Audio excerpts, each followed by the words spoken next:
in the parking lot before you get to work, just dumping everything, just throw it in the glove compartment, and then you go to work and you're fine, and then you go out to your car, and before you even drive away, you have to dump everything else and pick everything else out of the glove. And occasionally we're going to get it crossed up and we can't remember what we're doing, so it is just easier to be who we are.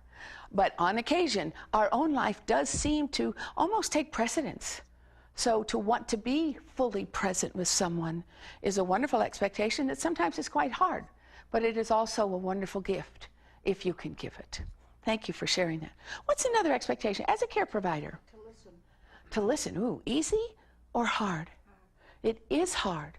It is hard. Although most people can listen, far fewer people hear.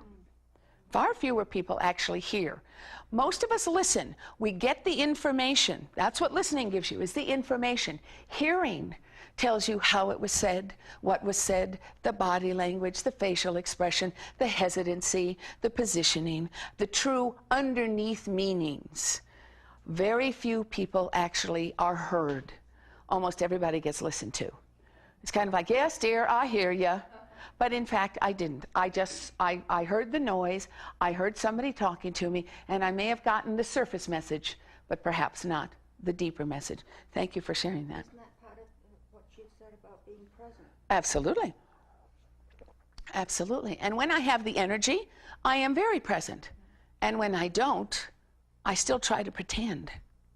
And we'll talk about trying to pretend in a little bit. Yes, ma'am, you had a question or comment. I think it's important to have the knowledge to say the right things at the right time. Absolutely. Although that would require a magic ball. But you're right. I think one of our expectations is to have the information, to have the education, to be current in our knowledge, to keep up with whatever the trends are, whatever the current thinking is, and to be able to impart that. It isn't enough to hold the knowledge. In fact, that's not even very nice, to hold the knowledge, but to be able to share it as well.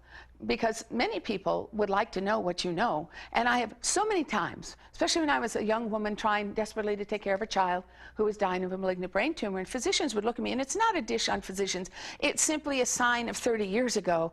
They'd say, Mrs. Sims, you couldn't understand. And I would say, even if you have to write it in great big 4-foot letters, it's your job to help me understand it. And I'm not leaving until we do. Well, I don't know it either. And I said, then why didn't you say that one in the first place? Because it wasn't acceptable 30 years ago to be, it still isn't today, to say, I don't know. I don't know. That takes an awful lot of courage to be able to say to someone who expects you to have the answers, to come up and say, I don't know. I don't know. Absolutely. What's another expectation you have of yourself as a care provider? What do you expect? What do you expect? Yes, ma'am, another one. Well, sure. Well, again, I put down being kind and trying not to control, because that's one of my genetic problems. Oh, I think you have a lot of company. Try not to control. Easy or hard? Very, very, very hard. It is very hard. It is harder, however, to work on that characteristic when you're dealing with people you love than when people you don't know. People I don't know, you can be kind, caring, and competent. People you love, oh, it is so hard when you see them screw up or do something that you absolutely know is completely wrong. And it's really hard. It's very hard. In fact, many times it's impossible to not at least share what I'm hoping for you, what I know you need to do, what you should do, what you ought to be doing. What is the matter with you? Take my advice. And we end up becoming not a care provider, but a care pusher. And we're trying to push our care onto people. But it happens. It happens. Look at your third. Yes, ma'am. Well, it gets me into trouble. And I okay. As much as I used to do it, but I also have cried with people when they were in a situation. Sure. Is that an expectation for you that you would cry or that you should not cry? I do, and I get, depending on the situation, I can get some bad feedback. Some bad feedback. Because I am supposed to be professional. I know. Isn't that to me is one of the saddest statements that I ever hear in the professional world. That means professionals aren't allowed to feel. That means professionals. That means as our professional. It means you have to put on this hat.